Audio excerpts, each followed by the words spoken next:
Bom dia, pessoal. Vê só, como vocês já estão cientes, né? Hoje e amanhã não vai ter aula presencial, somente online. Segunda-feira, tá certo? A mesma coisa, tá? Vai ser só online. Então, segunda-feira não vai ser preciso ir para a escola, tá? Porque a gente está passando por alguns ajustes referentes, tá certo?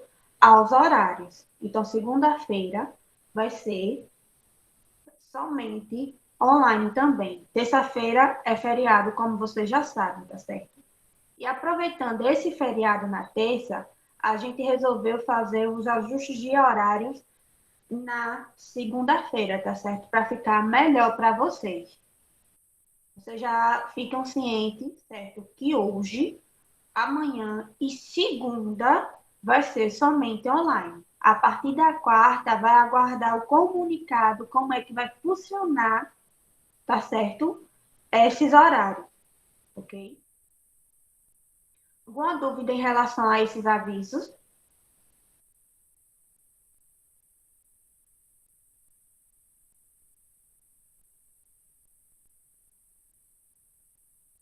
Então, pronto. Vou partir agora para o próximo. Vê só, vocês lembram que fizeram, tá, a avaliação diagnóstica do Estado? Sim, Pronto. Vê só, a gente já recebeu os resultados de vocês, tá certo? Quem teve um desempenho alto, quem teve um desempenho baixo, as habilidades que precisam ser trabalhadas novamente com vocês, que foram as habilidades que foram consideradas com um desempenho baixo em relação a toda a rede do estado de Pernambuco, tá certo? Então, assim, ontem foi a reunião, tá? Para a gente discutir como é que a gente vai fazer, vai trabalhar, certo? Com vocês, essas habilidades que foram consideradas de desempenho baixo. E como também quais são as intervenções que a gente pode fazer em relação aos estudantes que também não tiveram um desempenho tão bom quanto esperado, tá? Eu já recebi a lista do que precisa ser trabalhado com vocês, que está em torno de 4 habilidades, e todas as 4 dá para a gente conseguir fazer uma revisão dentro do conteúdo referente, tá? Do segundo ano, que isso eu e o outro professor de física, tá? Que é responsável por física do segundo ano, a gente já viu os conteúdos que envolvem todas essas 4 habilidades, tá? Eu recebi ontem os alunos que tiveram o desempenho baixo, certo? Que vai ser preciso prestar alguma atenção nisso aí, tá? Aí, como é que eu vou fazer isso? É referente às atividades. Cada término de conteúdo, eu estou passando uma atividade e nessa atividade eu estou verificando como é que está sendo o desempenho de vocês em relação à aprendizagem do conteúdo, tá? Por isso que é muito importante vocês realizarem essa atividade, mesmo que esteja fora da data prevista de entrega, porque aí vai nos ajudar a entender o que é que precisa ser melhorado, tá certo? O que é que precisa ser revisado com vocês, tá? Quanto às questões da prova, eu estou vendo o meu acesso a ela para a gente ver um dia, uma aula de física, para a gente responder as questões de física que foi trabalhada no SAEP, tá certo? Aí eu vou, não sei, eu estou pensando em fazer o seguinte, colocar essas questões novamente como um formulário do Google Forms, onde vocês vão ter, claro, vão receber uma pontuação, vão responder novamente. Aí eu vou separar uma aula de física para que a gente responda ela em conjunto, tá certo?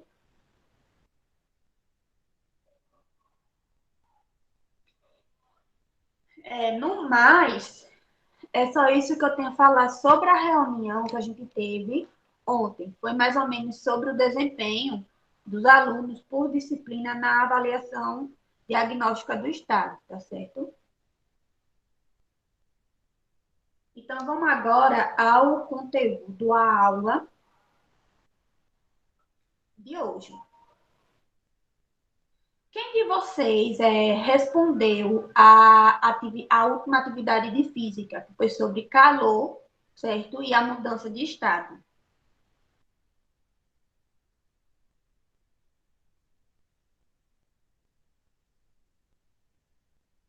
E aí, quem respondeu?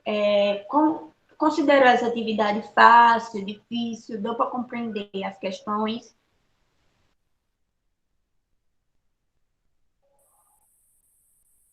E aí, gente? Sentiram alguma dificuldade na hora de responder a atividade?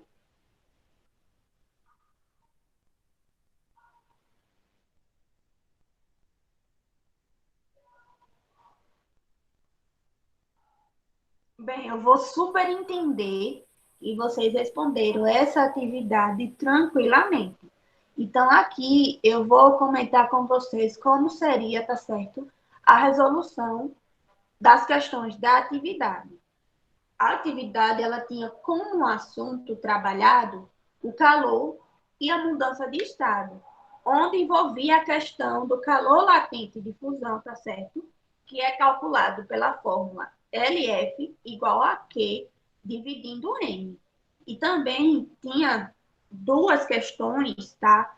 Falando do diagrama de fase, certo?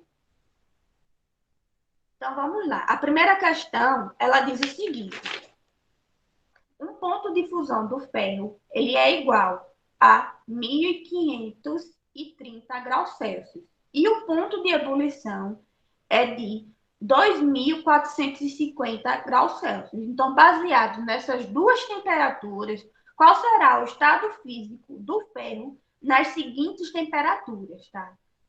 Vê só, algumas pessoas que já me entregaram a atividade, eu observei que não interpretaram de forma correta essa primeira, tá? Muita gente assinalou uma das letras de A a E. Mas aí essa questão pediu o seguinte, ele pedia para a gente identificar qual é o estado físico do ferro a partir, tá certo, das temperaturas que estavam escritas aí das letras A e E. Mas como é que a gente vai saber isso? Pelos dados que a questão já está fornecendo, tá? Porque ela já forneceu o ponto de fusão do ferro, tá? Quando o ferro passa do estado sólido para o líquido, tá? Que foi de 1530 graus Celsius. E já forneceu também o ponto de ebulição do ferro, que foi de 2450 graus Celsius, onde o ponto de ebulição a gente vai identificar quando ele vai mudar do estado líquido para o gasoso, tá? Então, na letra A tem uma temperatura de 25 graus Celsius. Então, o ferro, nessa temperatura, ele vai estar em que estado?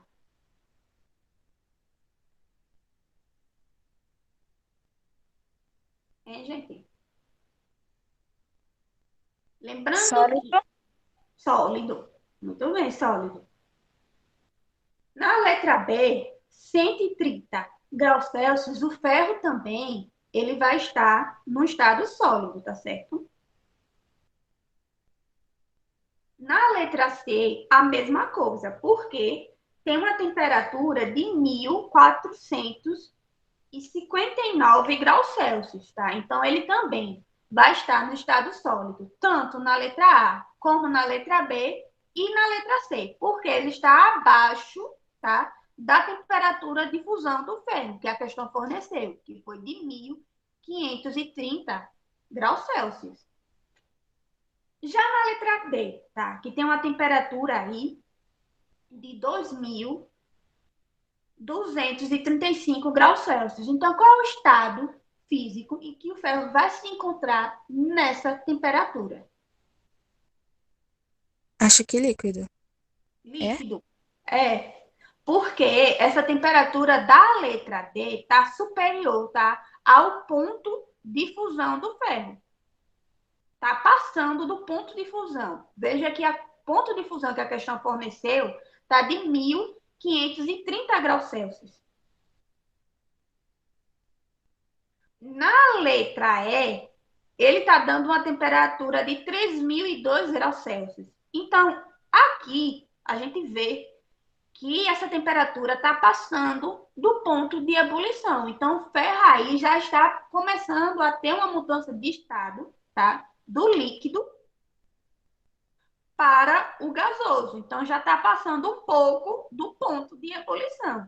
Então, nessa questão, ela se tratava muito de vocês observarem as temperaturas que estavam descritas nas letras A até E e observarem quais são os pontos de ebulição, tá certo? E de fusão do ferro, para poder identificar qual é o estado físico em cada temperatura, tá? A mesma coisa a gente levaria isso para um diagrama de fases, onde a gente vai observar que em uma determinada pressão e uma determinada temperatura, aquela substância vai se encontrar em um determinado estado físico da matéria. Se variar a temperatura, se variar a pressão, ela já vai haver uma mudança de estado. Então, aí a gente vai observar em que processo ele vai passar, em que processo de mudança de estado ele vai passar, e em que estado ele vai se encontrar após esse processo em que ele passou, tá certo? Lembrando que no diagrama de fases, a gente tem a curva de sublimação, tem a curva de fusão e tem a curva de vaporização, tá certo? Já no segundo dessa atividade, ele diz o seguinte, tá? O calor específico latente de fusão do gelo é de 80 calorias por grama. Então, para fundir uma massa de gelo de 40 gramas, sem a variação da temperatura, qual é a quantidade de calor necessária? Então, o que é preciso aí fazer nessa segunda questão? Simples substituição, tá? Na fórmula de calor latente de fusão, certo? Que é LF igual a Q dividindo N. Nessa questão não vai precisar fazer transformação de unidade nenhuma, porque as unidades estão correspondentes, certo? Massa com massa, tá aqui tá grama por grama. Calorias tá correto também, porque a unidade de calor que a gente quer descobrir pode ser em joules ou em calorias. Mas nesse caso aí, a unidade final aí do resultado vai ser calorias, tá certo? Então, por não haver mudança de unidade, então a gente vai substituir simplesmente na fórmula, tá certo? Onde vocês podem observar que fica da seguinte forma: 80 calorias por grama, igual a Q, que é o que a gente quer saber, tá? Dividindo 40 gramas. Mesmo pelos extremos, a gente obtém a seguinte expressão matemática, que é de 80 calorias por grama vezes 40 gramas. As unidades iguais cortam, tá? Então, aqui sobra aí calorias, que vai ser a unidade da quantidade de calor necessária, e faz a multiplicação de 80 vezes 40, que a gente obtém o valor de 3.200 calorias, tá? Nessa questão, a resolução ela é bem simples, certo? Então, vamos mais para as questões que seriam um pouco mais complicadas, tá? Porque envolve o diagrama de fase. Vamos lá. Na terceira questão, ela está pedindo que considere o diagrama de fase hipotético, tá? De uma substância qualquer aí, representado de forma esquemática por essa figura, tá? Onde observam que há o ponto A, o ponto B, o ponto C, o ponto D e o ponto E, tá? Há 5 pontos aí nesse diagrama de fase. Então, o que é que essa terceira questão está pedindo? Está pedindo para representar, certo? Esses 5 pontos. Me dizer qual o que significa que seria aí esses 5 pontos, tá? O ponto A, o ponto B, o ponto C, o ponto D e o ponto E.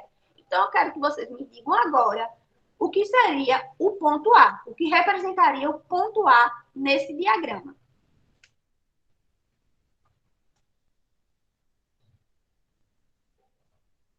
Lembrando do que a gente trabalhou, tá? No assunto na aula anterior sobre diagrama de fases. como seria a representação de uma substância em um diagrama de fases. O ponto A seria a sublimação? Seria a curva de sublimação.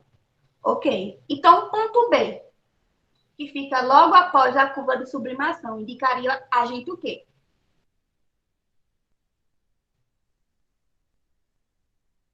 Esse eu não sei. Vê só. Aí seria o chamado ponto crítico, tá? Nesse ponto B, onde a substância aí estaria coexistindo, tá? Nos três estados físicos da matéria, tá? No sólido, no líquido e no gasoso, certo? Ok. Observando que a região qual é onde está esses estados físicos na matéria no diagrama de fases. Aqui seria o estado sólido, tá? Aqui o estado líquido. E aqui, nessa região aqui, seria o estado de vapor ou estado gasoso, certo? Onde o ponto A representa a curva de sublimação, certo? Então, o ponto B vai indicar que é o ponto crítico, certo? Onde a substância vai estar coexistindo nos três estados da matéria. O que nos leva a pensar, então, o ponto C indica o quê? E o ponto D? O ponto C é fusão. Certo. O ponto D indica que a substância ela está passando pela curva, ponto C, né? Pela curva de fusão. Então, o ponto D já vai nos indicar que a substância estaria passando pela curva de vaporização, certo? Mas aí o ponto E, que está logo no final da curva de vaporização, vai indicar o quê no gráfico?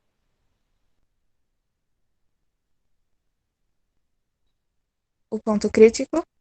Também. Mas só que aí, nesse ponto crítico a substância ela está acima da curva de vaporização dela, então a gente subentende que ela não vai poder passar pelo processo de liquefação, ou seja, a gente não vai conseguir transformar essa substância do estado gasoso para o estado líquido, porque ela está, certo, com uma pressão e uma temperatura acima da curva de vaporização, certo?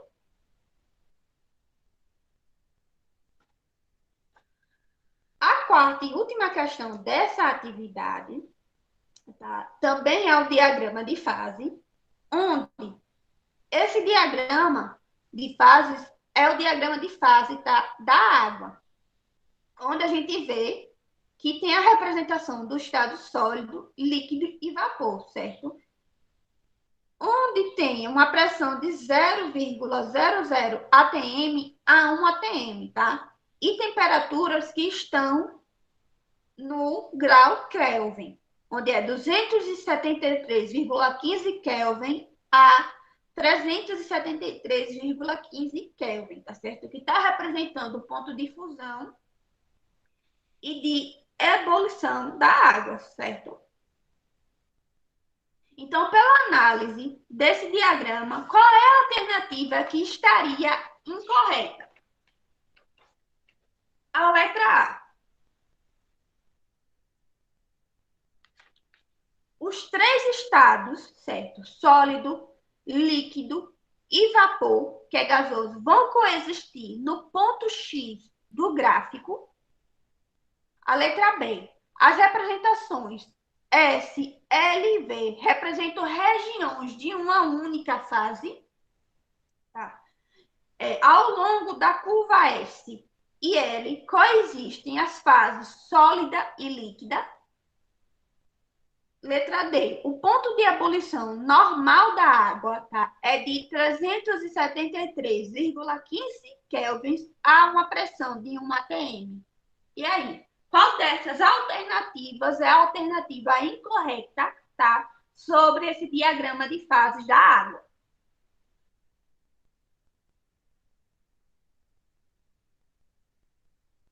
Lembrando que essa questão aí vocês conseguiriam responder se respondesse a questão anterior.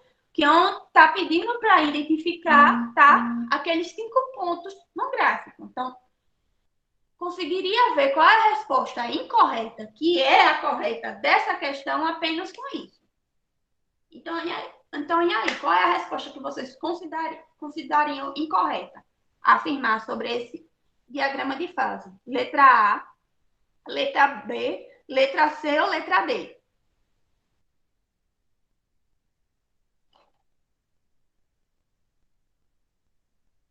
Eu fiquei em dúvida entre a letra A e a letra B. Aí eu marquei a letra A. Vê só. É a letra A. Porque lembram que. Vou voltar para o diagrama da questão anterior. Que esse ponto aqui representa a curva de sublimação. Aqui, o ponto B representa o ponto crítico, onde as substâncias vão coexistir, tá? Nos 3 estados físicos da matéria. O ponto C, a substância está na curva de fusão. O ponto D, certo? A substância está na curva de vaporização. E o ponto E é o ponto crítico, certo? Da curva de vaporização, onde essa substância ela não vai poder passar, tá, pelo processo de liquefação, onde seria transformado ela do estado gasoso para o estado líquido. Tendo em mente essa informação, então vamos verificar, tá, a letra D primeiro. A letra D ela diz que o ponto de ebulição normal da água, tá, é de 373,15 Kelvin. Há uma pressão de 1 atm, tá certo? Vamos verificar onde está essas informações no gráfico. Veja só, há uma pressão de 1 atm e essa temperatura de 373,15 kelvins, ela está passando em que curva? Na curva de vaporização, não é isso? Então, ela já está passando por um processo de ebulição. Então, essa alternativa, tá? Ela é correta. Não é a que a gente deveria responder para essa questão. Então, ela está correta, ok? Então, a letra C, ela diz o seguinte: ao longo da curva S e L, tá? As substâncias elas vão coexistir nas fases sólida e líquida. A curva S e L aqui está representada aqui por essa curva aqui, tá? Por esse traçozinho aqui. Então, esse traço aqui indica que é uma curva de quê? Fusão. Fusão. Se ele está na curva de fusão, então a substância ela vai coexistir, tá? Entre o estado sólido e líquido, certo? O que vai diferenciar entre um estado e outro, tá? Vai ser a temperatura e a pressão em que a substância está se encontrando, para a gente poder identificar no gráfico se ela está ou no estado líquido ou no estado sólido, tá? Então, essa alternativa também está correta. Então, vamos para a letra A e B, que foi as que confundiram mais. O que significa ser fases? Vocês têm ideia do que significa fase?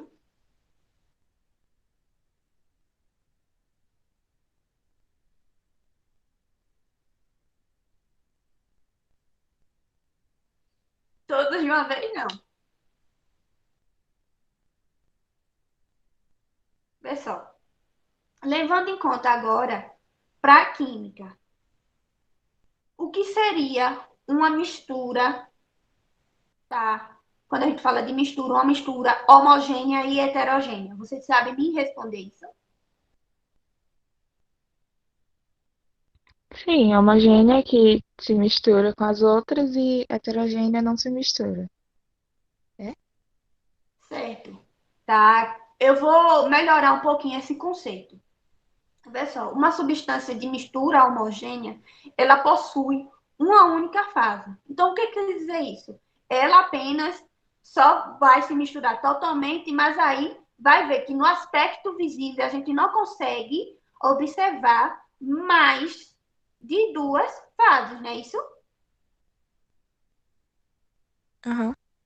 E numa mistura heterogênea, a gente consegue observar mais de duas fases, como, por exemplo, a água e o óleo.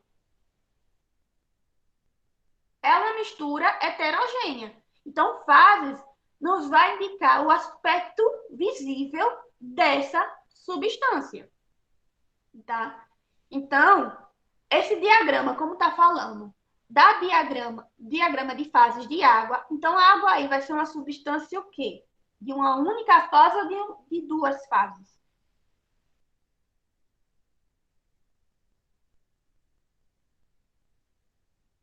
Levando em conta que fase, tá? É o aspecto visível da substância, onde a gente pode enxergar de uma a mais de uma fase.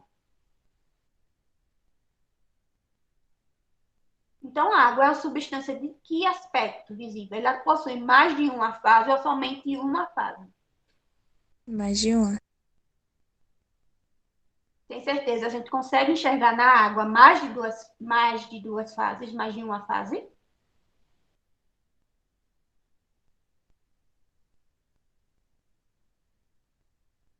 Porque se a gente pegar um copo d'água, tá? A gente está observando duas fases ou está observando a água por si só branquinha ou transparente?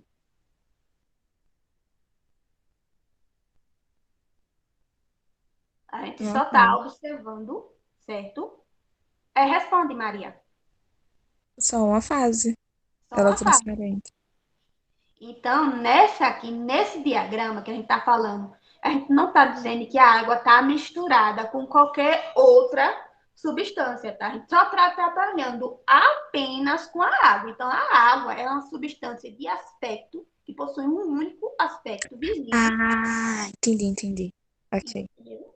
Então, por ela possuir um único aspecto visível, então ela vai ser de uma única fase. Então, as representações, tá? Do sólido, do líquido, tá? E do vapor aí da água vão ser representações de regiões de uma única fase. Então, qual é a que sobra, que é a alternativa incorreta aí dessa questão? Para representar essa questão? A A letra letra A. A. Porque está falando que no ponto X, tá, do gráfico, a substância ela vai coexistir nos três estados físicos da matéria. Isso é verdade? Levando em conta o que a gente respondeu na terceira questão?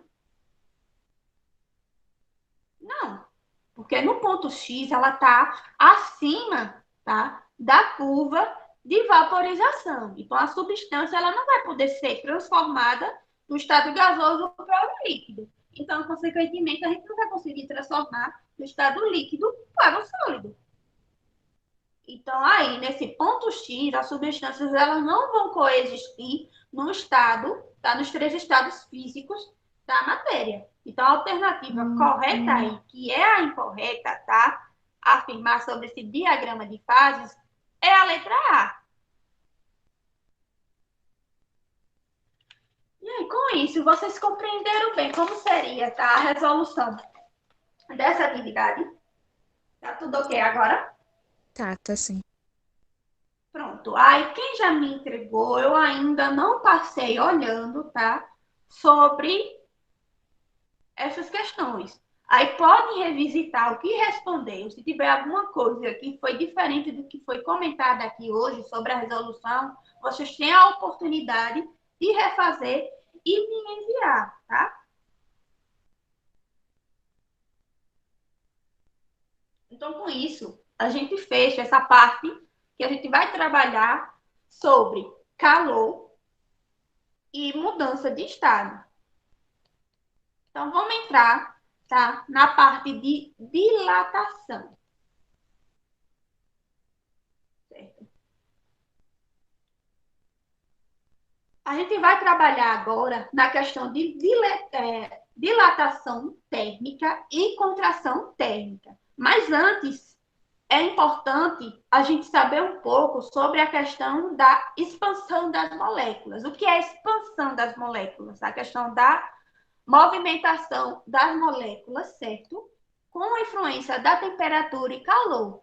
Então, quais são os conceitos, certo, de temperatura e calor, que vocês já estão cansados de saber e de me ver falar.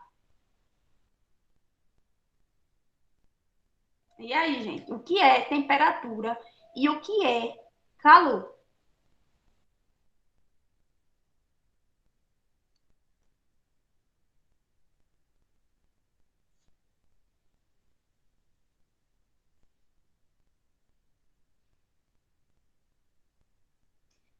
Para a gente trabalhar sobre dilatação e contração térmica, a gente precisa estar com esses dois conceitos em mente, porque tanto a dilatação e a contração térmica vai envolver os conceitos de temperatura e calor, tá? Porque vai estar relacionado aí com as formas que as substâncias estão tomando a partir que a gente aumenta a temperatura, tá, daquela substância. Então, se a gente está aumentando a temperatura, a gente está aumentando a quantidade de calor que essa substância está recebendo. Então, ela vai tomar alguma das formas específicas aí dentro do assunto de dilatação térmica e contração térmica. Então, com isso, eu vou definir novamente para vocês o conceito de temperatura, porque é muito importante que a gente tenha em mente esses conceitos, certo? Temperatura, como a gente já sabe, tá? É a medida do grau de agitação das moléculas. Então, calor, a gente já subentende que é a energia, tá certo? Que vai estar em trânsito de um corpo quente para um corpo mais frio, que vai ser causado exclusivamente pelo aumento, tá, da temperatura. Então, é com isso que a gente fala um pouquinho sobre dilatação, tá? Porque está relacionado com aumento ou diminuição da temperatura. Então, na física, tá?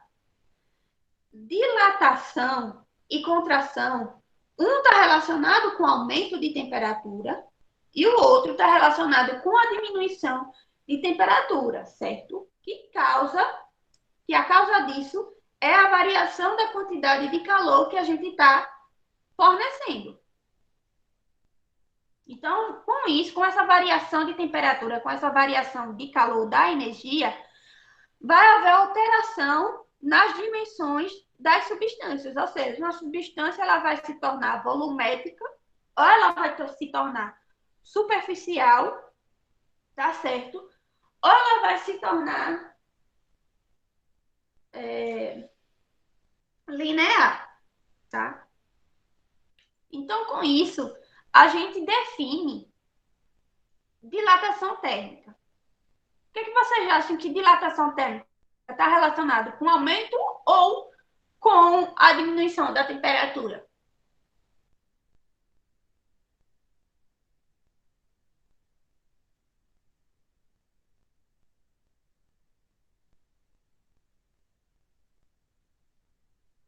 Quando a gente está dilatando algo, a gente está fazendo o quê?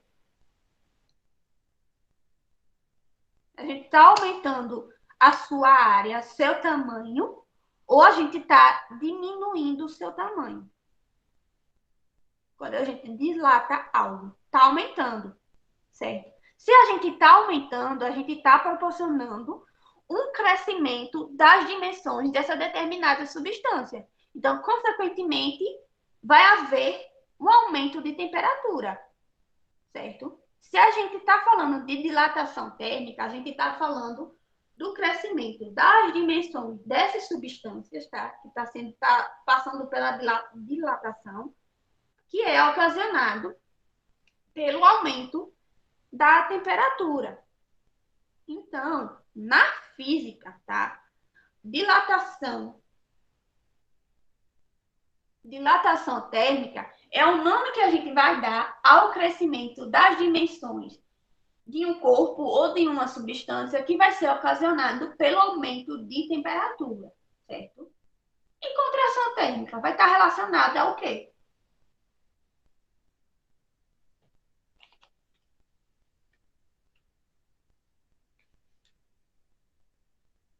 Se Dilatação está relacionado, tá? O crescimento das dimensões por causa do aumento da temperatura, contração vai estar relacionado com a diminuição das dimensões daquele corpo ou substância que é ocasionado pelo quê? Pela diminuição da temperatura, certo?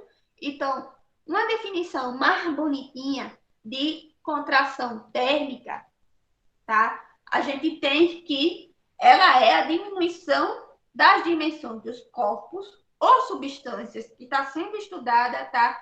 Que são geralmente associados à diminuição da temperatura desse corpo. Então, observem que, tá?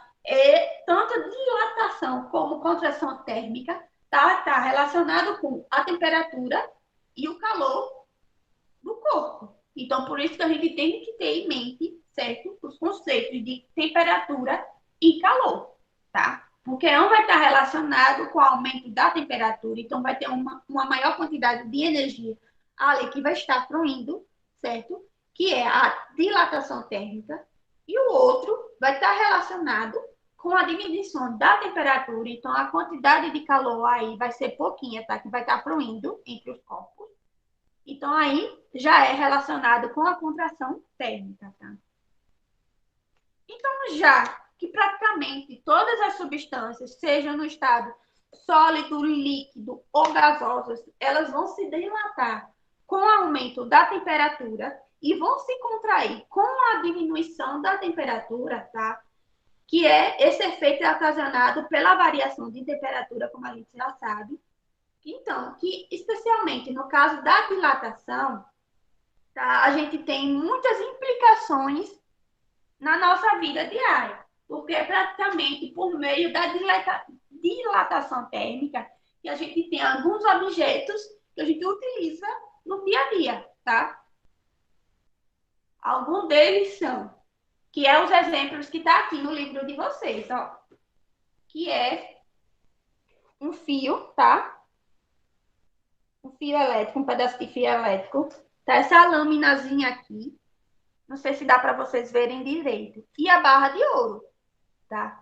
Esses três aqui representam os objetos que a gente mais utiliza, digamos, no dia a dia, certo? Para diferentes processos que são utilizados, certo?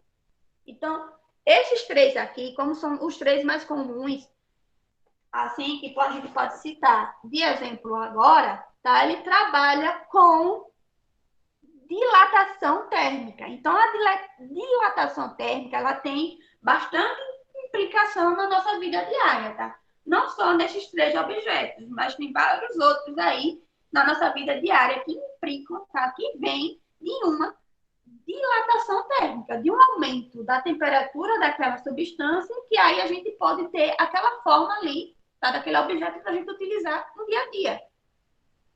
Uma questão disso, certo?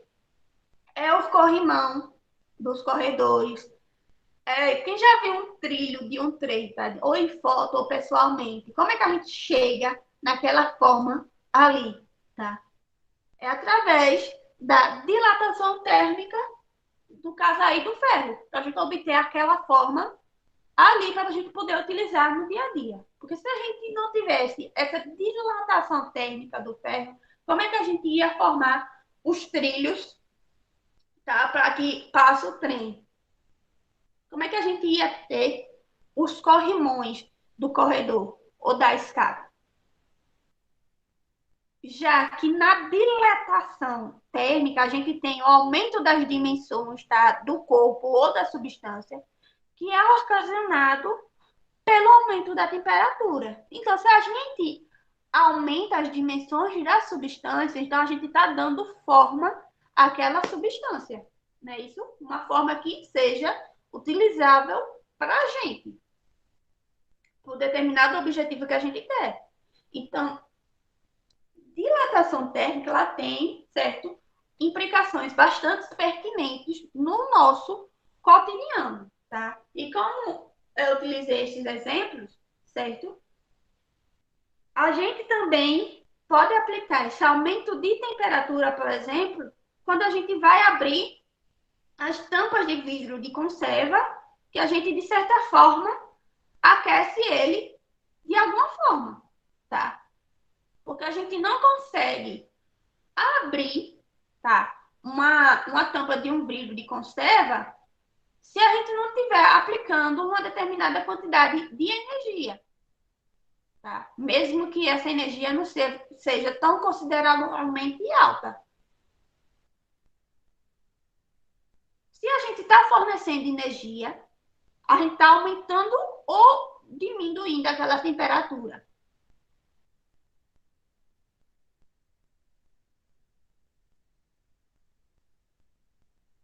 Bem, pessoal, se a gente está fornecendo uma determinada quantidade de energia, que é calor, a gente está aumentando ou diminuindo aquela temperatura do corpo.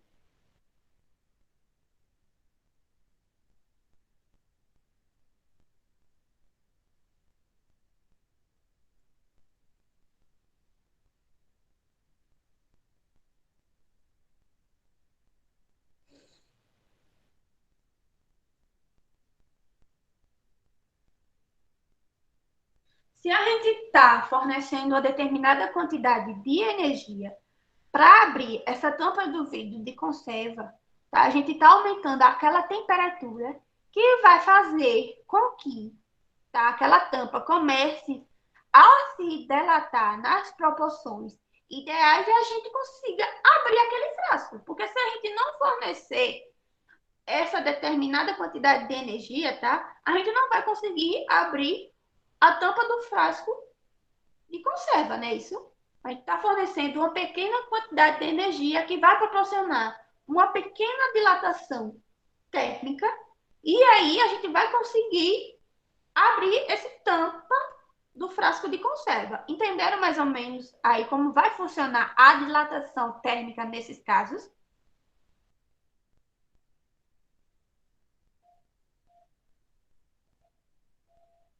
E aí, pessoal, posso entender que sim, né?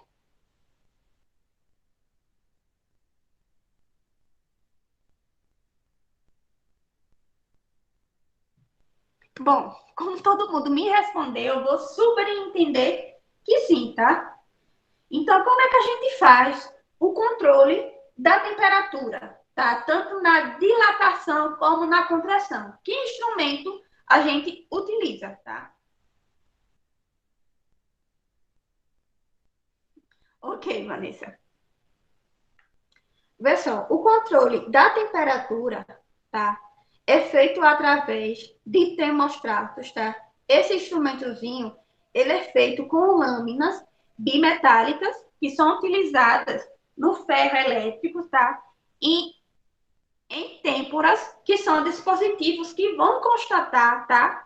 Que vão estar em uns automóveis e outros tipos de termômetro, tá? Então, ocorre muito com a base da isso vai ocorrer muito com base na dilatação térmica de alguns materiais componentes nesses instrumentos. Então, a gente consegue fazer o controle da temperatura, como é que ela vai variar numa dilatação térmica através da dilatação de algumas substâncias que são componentes dos termostratos ou dos termômetros.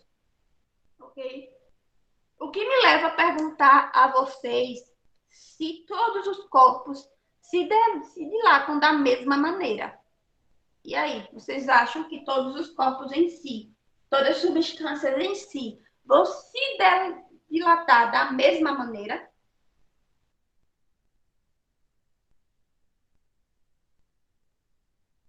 Não, tá? Porque aí vai entrar a questão da proporcionalidade, que a gente está aumentando, tá?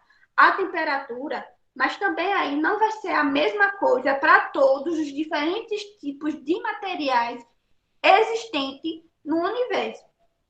Ou seja, para a gente ter uma, para uma mesma variação de temperatura, a dilatação dos corpos não será a mesma para os diferentes tipos de materiais. O que a gente vai observar aí na questão disso é o coeficiente de dilatação característico desses materiais, tá? Que a gente vai entender mais para frente, como é que vai funcionar esse coeficiente de dilatação característico. Então, para a gente ter, a gente vai fornecer uma mesma temperatura para dois materiais.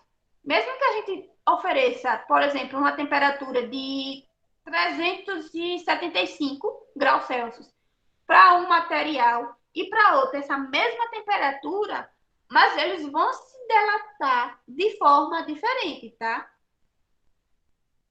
Porque eles são compostos de substâncias diferentes, então vão possuir um coeficiente de dilatação diferente, mesmo que estejam fornecendo a uma temperatura, tá, um calor com uma energia com uma temperatura de 375. Mas por conta de serem compostos de materiais diferentes, a variação de temperatura pode ser a mesma, mas a forma como eles vão se dilatar, tá, vai ser diferente por conta do coeficiente de dilatação de cada um desses materiais. Certo? E também a gente vê muito em relação aí ao volume, que vai ser diferente para cada tipo de material que a gente vai estar estudando. Certo? Então, além disso tudo que eu falei, a dilatação ela é dependente de como é feito do corpo, tá?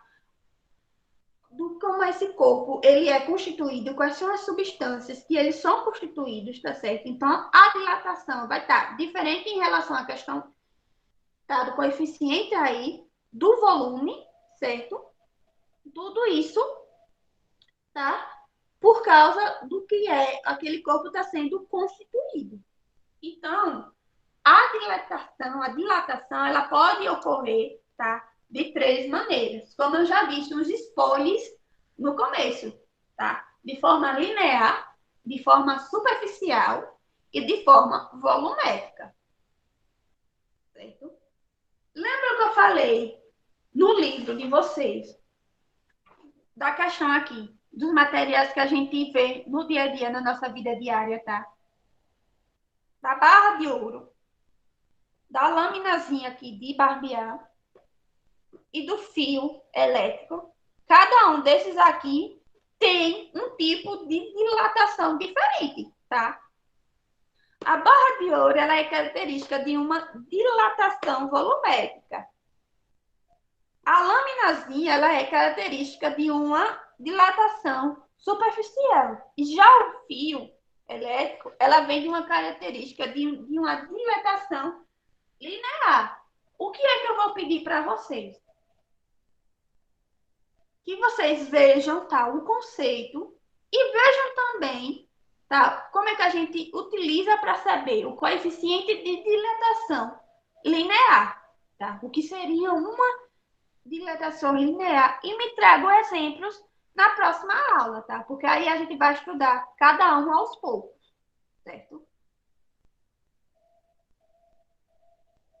E além de estudarem o conceito de dilatação linear, veja também quais os materiais do nosso dia a dia, tá?